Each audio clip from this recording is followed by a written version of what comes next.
Olá, graça e paz, sejam todos bem-vindos. Bem-aventurados, humildes de espírito, porque deles é o reino dos céus. Mateus capítulo 5, versículo de número 3.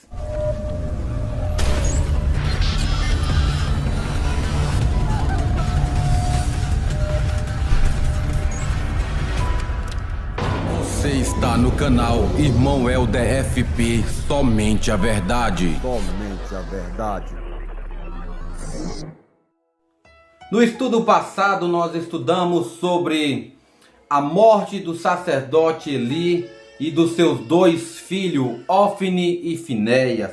Que triste fim tiveram aqueles dois homens. E a mulher de Ofni estava grávida e pronta para dar à luz. Ao receber a notícia do que seu esposo era morto, ela acabou sentindo as dores naquele momento e o filho nasceu. E aquelas parteiras disseram: olha, nasceu um menino. Mas aquela mulher, ela disse: ele vai ser chamado Icabode, porque foi-se a glória do Senhor. Ela não tinha prazer naquele filho, tamanha destruição chegou até a sua casa, até a sua vida. Ela perdeu o seu sogro, ela perdeu o seu esposo e ela perdeu o seu cunhado no mesmo dia. Fora os povos ali, os amigos de Israel que morreram por conta da desobediência ao Senhor, porque o Senhor, ele não foi com o povo para a batalha e o povo de Israel perdeu aquela batalha. E interessante que a arca do Senhor foi levada. A arca do Senhor foi levada para outro lugar. A arca do Senhor, no versículo, capítulo de número 5, diz que ela chega até a casa de Dagon. Ou seja, a arca do Senhor foi levada até um local ali dos filisteus, aonde eles colocaram a arca junto com o Deus que eles fizeram, a estátua ali do rei, do Deus Dagon. Interessante, nós vamos estar lendo aqui esse texto, capítulo 5. O que vai acontecer ali naquele lugar onde está aquela estátua que não poderia andar, ver, falar, não pode nem se mover, está ali em estátua mesmo. E o que vai acontecer com ela? Vamos estar lendo do 1 até o versículo 12, que nos diz o seguinte: os filisteus tomaram a arca de Deus e a levaram de Ebenezer a Asdod. Tomaram os filisteus a arca de Deus e a meteram na casa de Dagon, junto a este. Levantando-se, porém, de madrugada os de Asdod, no dia seguinte, eis que estava caído Dagon com o rosto em terra, diante da arca do Senhor.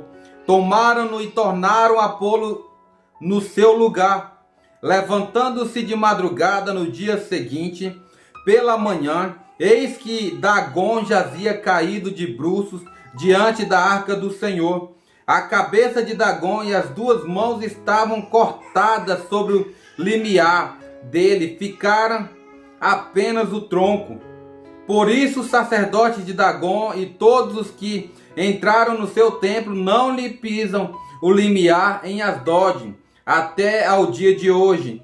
Porém a mão do Senhor castigou duramente os de Asdod e os assolou e os feriu de tumores, tanto em Asdod como no seu território. Vendo os homens de Asdod que assim era, disseram: não fique conosco a arca do Deus de Israel, pois a sua mão é dura sobre nós e sobre Dagon, nosso Deus. Pelo que enviaram mensageiros e congregaram a si todos os príncipes dos filisteus, e disseram: que faremos da arca do Deus de Israel? Responderam: seja levada a arca de Deus de Israel até Gate, e depois de cidade em cidade, e a levaram até Gate. Depois de terem levado, a mão do Senhor foi contra aquela cidade, com muito grande terror, pois feriu os homens daquela cidade, desde o pequeno até o grande, e lhes nasceram tumores. Então enviaram a arca de Deus a Ecrom. Sucedeu, porém, que em lá, chegando, os ecronitas exclamaram, dizendo: transportaram até nós a arca do Deus de Israel, para nos matarem a nós e ao nosso povo.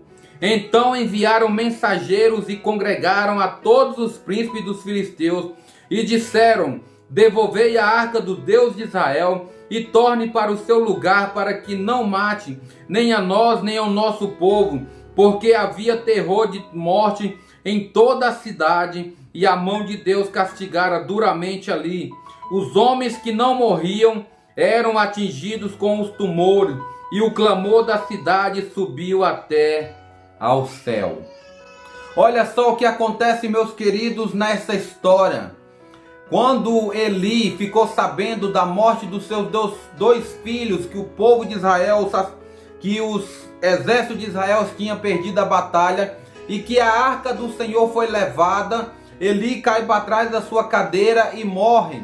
E a arca do Senhor é levada até este lugar onde ficava aquele Deus criado pela mão do homem chamado Dagon. Interessante que quando colocaram a arca de Deus ali, lá pela madrugada, já amanhecendo, aqueles homens de Asdod, eles foram lá para ver como é que estava ali o Dagon, como é que estava a arca, tudo bonitinho? Não. Olha só o que acontece, o texto nos diz que quando eles chegaram, Dagon estava de bruços, deitado no chão, ou seja, caiu, a estátua caiu, e ali ficou até aqueles homens de Asdod chegar e levantar novamente aquela estátua. No outro dia, olha só o que acontece. Dagon está de novo deitado, só que agora cortado ali os dois braços e sua cabeça. Olha só que interessante, agora não está mais a estátua simplesmente completa ali, mas agora está faltando os dois braços, foi cortado, e a cabeça foi cortada ali no tronco do pescoço. E assim nós vimos que só há um Deus.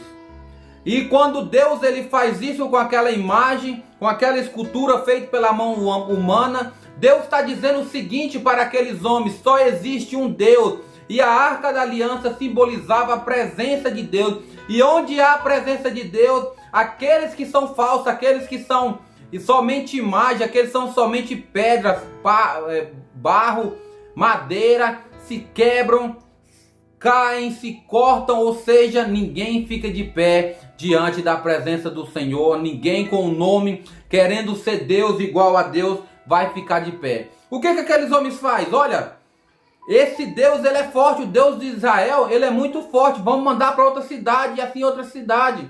E foram mandando para as cidades. O que acontecia? O Senhor feria aquela cidade, matava ali aquelas pessoas, ou outras, elas tiveram tumores, às vezes não morria, mas ficavam com tumores.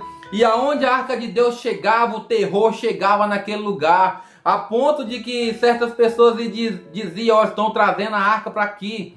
E onde essa arca tem passado, tem causado terror, não manda ela para cá não. No capítulo de número 6, os filisteus enviam a arca para fora da sua terra.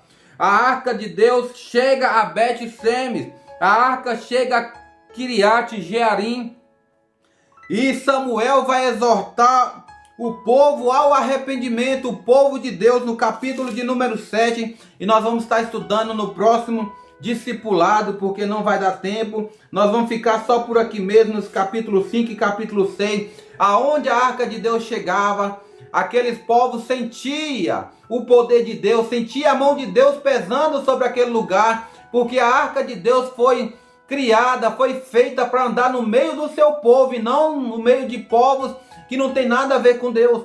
Por isso, aonde a arca chegava o terror, ali acontecia coisas que ninguém queria aquela arca, porque a presença de Deus estava naquele local. Ela foi roubada e tirada do meio do povo, e agora todos que a recebem ou por onde ela passa vão pagar por ter tirado a arca do povo de Israel. E agora vai ser preciso Samuel intervir, o profeta Samuel, aquele no qual o Senhor falou com ele desde criança. E agora Samuel ele vai agir e vai exortar o povo ao arrependimento, porque se não tiver o arrependimento, a presença de Deus não volta para o meio do povo. Por isso, nós vamos estudar no discipulado que vem o que vai acontecer posteriormente. Entendemos nesse estudo de hoje que Eli e sua casa como o Senhor tinha proferido, como o Senhor profetizou sobre a vida dele, que grandes ruínas aconteceu, Eli morreu, os 2 filhos morreram, a arca de Deus foi tomada, por onde a arca ia, acontecia o terror ali naqueles povos ali que levaram a arca. Deus, ele causou ali grandes feitos no meio daqueles povos, trazendo tumores para o coração deles, e cada vez mais que eles viam aqueles tumores, cada vez mais que eles sentiam aqueles tumores, que pessoas eram mortas, mais eles viam a mão do Deus de Israel pesando sobre a vida deles, e assim eles desejaram mandar embora a arca, e por onde a arca passava, a arca era temida, até o próximo estudo, onde nós vamos falar que Samuel, ele vai chamar o povo a arrependimento, e vamos ver o que vai acontecer. Trazendo para os nossos dias hoje, meus queridos. Hoje em dia as pessoas zombam de Deus, tem pessoas que não acreditam em Deus, tem pessoas que estão pregando contra Deus, tem pessoas que estão brincando com Deus. Mas aonde a presença de Deus está, com certeza há poder. Aonde a presença de Deus vai por toda a terra, a mão de Deus está sendo pesada, a ira de Deus está vindo sobre essa terra. Os acontecimentos que temos visto hoje em dia está mostrando que Deus está irado, está mostrando que Deus vai pesar a mão mais ainda, as coisas só vai se dificultando, as pessoas não têm mais amor uma à outra, é mortandade o tempo todo, roubo, é guerras, rumores de guerra e tantas outras coisas, peste, vírus, e o pecado à solta e as pessoas brincando com Deus, mas a presença de Deus já desde esse tempo agora já está causando terror nessa terra nos dias de hoje, e muito em breve as pessoas virão ainda a última trombeta sendo tocada, e assim eles vão desejar a morte, e a morte vai fugir deles. Eles vão querer se esconder, mas não conseguirão esconder da ira do Cordeiro. Por isso hoje, você que me ouve, arrependa. Hoje é o tempo de você voltar para a presença de Deus. Amanhã pode ser tarde demais. Nós ficamos por aqui nesse estudo. Que Deus abençoe sua vida, que você deseja a Deus, não saia da presença de Deus, não desobedeça a Deus, mas continue firme. E até o próximo estudo, se assim o Senhor nos permitir. Até lá, graça e paz.